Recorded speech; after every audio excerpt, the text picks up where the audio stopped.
Bonjour à toutes, bonjour à tous. Dans la suite de notre formation blockchain, la sécurité dans la blockchain, nous allons percevoir la force de la blockchain, la sécurité des transactions, c'est-à-dire comment les blocs, comment l'information transite dans les blocs et pourquoi en fait c'est secure, c'est-à-dire que la sécurité elle est garantie avec ce bloc, avec les blocs et la blockchain.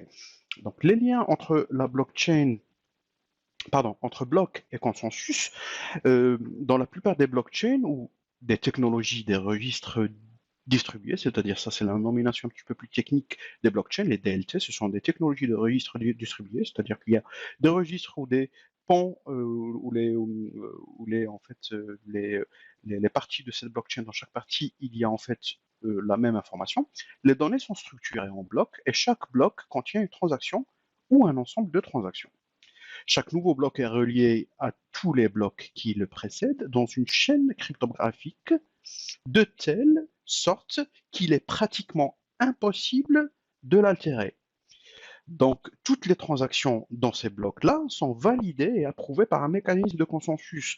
Si vous vous souvenez en fait du terme consensus, en fait, c'est-à-dire c'est la façon avec laquelle est validé chaque bloc d'une blockchain à l'autre. Nous avons vu, si vous vous souvenez, en fait, si vous avez revu la formation sur les smart contracts et sur l'architecture en fait des blockchains, nous avons parlé en fait des consensus. Il y a des consensus comme le proof of work, c'est-à-dire la preuve du travail, qui est le consensus du Bitcoin, et aussi en fait qui était le consensus utilisé par Ethereum. Maintenant, Ethereum, il est sur le proof of stack, c'est-à-dire la preuve en jeu. Et donc, ce sont ces consensus-là qui valident, et qui est l'esprit en fait de validation de chaque bloc. C'est-à-dire que il y a chaque bloc qui veut entrer et si on veut qu'il soit validé en fait dans telle ou telle blockchain, il doit respecter en fait les consensus, ce qui garantit que chaque transaction est vraie et correcte. Donc les principales caractéristiques d'un bloc, tout simplement, en fait, nous avons l'identification de chaque partie s'effectue par l'identification de chaque partie s'effectue par un procédé cryptographique. Donc ça assure et ça fortifie un petit peu la sécurité. La transaction est envoyée à un réseau ou un nœud de stockage d'ordinateurs situés dans le monde entier, c'est-à-dire chaque transaction, en fait, quand elle est validée, elle se trouve dans tout, tout nœud qui compose cette blockchain. Chaque nœud héberge une copie, c'est ce que je viens de dire, en fait, une copie de la base de données dans laquelle est inscrit l'historique des transactions effectuées, c'est-à-dire en plus de l'information de telle ou telle en fait transaction, il y a tout l'historique des transactions effectuées, ce qui est sûr, c'est-à-dire que nous avons le présent et nous avons tout le passé. Dans chaque nœud, nous avons le présent et le passé de la blockchain. Toutes les parties prenantes peuvent y accéder simultanément.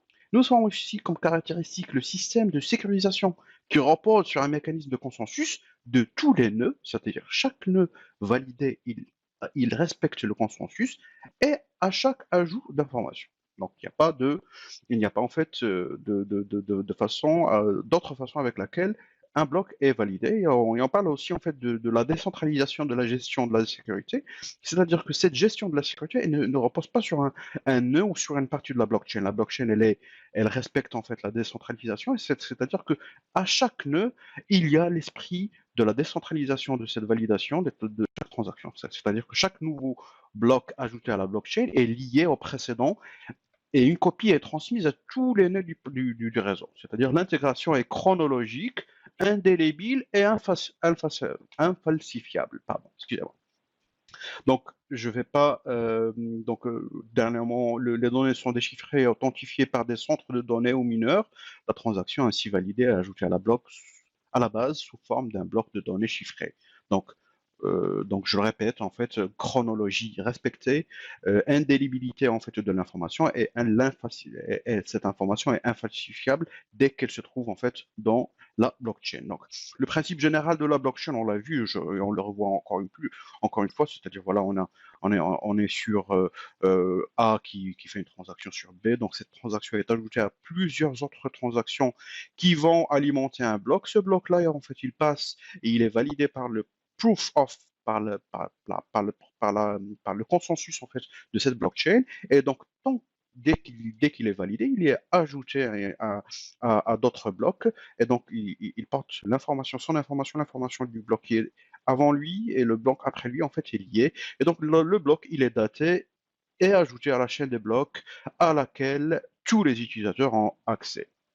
Du cryptage et du hachage. Donc, on a le cryptage et le hachage en fait qui caractérisent les blockchains, c'est-à-dire que l'implémentation peut différer d'une blockchain à l'autre, mais les principaux éléments d'un bloc sont les suivants. Ça, je le redis, il y a un index, un hash servant à identifier le bloc, c'est-à-dire, c'est comme si c'était en fait la signature de ce bloc-là. Le hash du bloc précédent, toujours le timestamp, c'est-à-dire le temps dans lequel tel ou tel bloc en fait a été ajouté, un ensemble de transactions, c'est-à-dire le bloc. C'est quoi un bloc? C'est un ensemble de transactions. Et donc le premier bloc du blockchain est appelé le Genesis block. On peut le voir ici, par exemple, là c'est le Genesis block, en fait il porte le hash, c'est-à-dire sa signature, il est là. La signature du previous hash d'un Genesis block, c'est-à-dire le premier bloc de tous les temps d'une blockchain, il s'appelle le Genesis block, et donc s'il existe, en fait, c'est-à-dire qu'il n'y a pas un previous, il n'y a pas de bloc avant ce bloc Genesis, c'est pourquoi il porte le 0000 ici. Et donc le bloc 2, il va travailler normalement, c'est-à-dire quand il sera validé, il va porter le previous hash, c'est-à-dire du bloc Genesis, ça c'est pour le bloc 2, et il a sa propre signature et sa data en fait qu'il porte, et ainsi de suite. On va le voir hein, sur une petite démo en fait très très simple.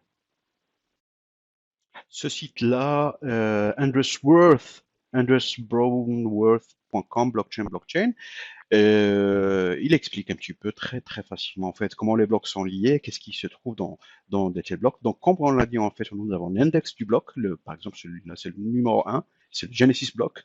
Nous avons le nonce, c'est-à-dire c'est number occurred once, c'est-à-dire qu'il y a un seul numéro en fait qui est affecté à ce bloc-là. Et nous avons la partie data, par exemple là où peut être la data qui est une transaction. Le previous hash, comme je l'ai dit, en fait, il porte le 000 parce que c'est le Genesis block. Il n'y a normalement pas de bloc auparavant, et le hash de celui-là, en fait, c'est le hash ou la signature de ce bloc 1. Donc, et le bloc 2, nous voyons ici que le previous hash, le previous hash, il porte le hash du bloc 1, le 0015 78, ainsi de suite. Le voilà, le 00015 78 3b. Et nous avons le hash de ce bloc 2, ainsi que le nombre nonce, c'est-à-dire le number occurred once, c'est-à-dire c'est une information de plus pour identifier les blocs, et ils sont liés, ainsi de suite. C'est-à-dire, dès qu'il y a en fait un changement, que ce soit sur la partie nonce ou sur la partie data, on va le faire, par exemple, this is a there, donc, quand on a en fait un changement dans ce bloc-là, qu'est-ce qu'il faut faire? C'est-à-dire, nous n'avons plus en fait l'information, c'est-à-dire que le hash, si vous voyez ici, regardez bien le hash qui est là. Donc, dès qu'on ajoute une data, data. Donc, dès qu'il y a un changement en fait sur le nonce ou la data, le hash il change. Donc, tant que le hash change, il faudra en fait faire passer l'information, c'est-à-dire le bloc 2, il doit porter le hash. Mais vu que ça a été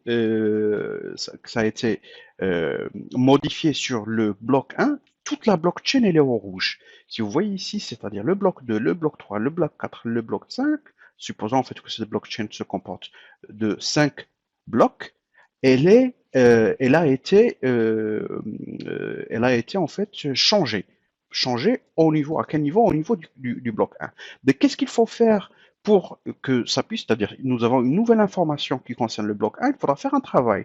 Et donc là, le bouton miner, comme on dit, c'est-à-dire le faire passer en fait par le consensus. Et donc faire travailler en fait ce bloc 1 et pour le faire valider. Donc dès que je fais mine, il va prendre en compte cette data-là, il va nous donner une nouvelle valeur du nombre nonce. C'est-à-dire là, le nombre nonce, il est correct.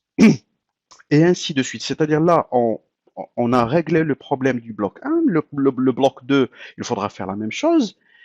Il faudra le miner pour qu'il soit validé. Donc nous avons le nonce avec le previous hash, le bloc 3, ainsi de suite. C'est-à-dire que La blockchain est tellement secure, c'est-à-dire la sécurité, elle est tellement respectée en force dans la blockchain, c'est que dans, si je change quelque chose dans la blockchain, il faudra que je mine, je fasse travailler tous les blocs de cette blockchain pour qu'elle puisse être valide. Tant qu'elle est au rouge, elle n'est pas valide. Donc il faudra que je passe par le 3 le miner aussi. Et donc, après le 3, le 4, nous avons un nouveau nom pour le 3, le 4 aussi, et le 5. C'est-à-dire qu'il faudra passer par tous les blocs de la blockchain, les miner un après l'autre pour qu'une information, une nouvelle information puisse être prise en compte. C'est la seule solution qui existe. Donc, la sécurité, elle est vraiment respectée par ce mécanisme-là, c'est-à-dire le mécanisme en fait de travail, le consensus qui est appliqué dans telle ou telle blockchain. Donc, comme je vous ai dit, je vous ai laissé en fait ce lien-là. Vous pouvez en fait vous exercer, voir un petit peu, voir un petit peu en fait comment se font les choses. Je vous remercie et je vous dis à tout de suite dans la prochaine partie.